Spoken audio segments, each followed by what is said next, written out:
নমস্কার বন্ধুরা, গীতাস রুপটপ গার্ডেনে আপনাদের স্বাগত। আমি এই ফুলটার নাম ঠিক জানি না, আমি গুগলে দেখে নিলাম। দেখুন, এটার নাম স্ন্যাপড্রাগনও দেখলাম, আবার ইংলিশে একটা দেখলাম অ্যান্টেরিয়াম। আমি নামটা দিয়ে দিব লিখে। তো এটা রেড, এটা পার্পল। আমি 6টা এনেছি।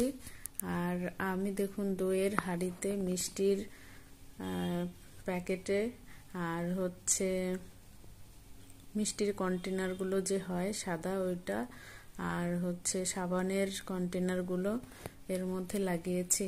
এখন আর টব নেই, কিন্তু এদের দেখে তো আর থাকতে পারলাম না। এই চারাগুলো যখন দেখলাম ভালো লাগলো, নিয়ে এলাম। তো এখন ফুল ফুটে গেছে, যখন বড় হবে। এখন ছোট আছে, তাই এখানে তারপরে বড় টবে দিয়ে দিব।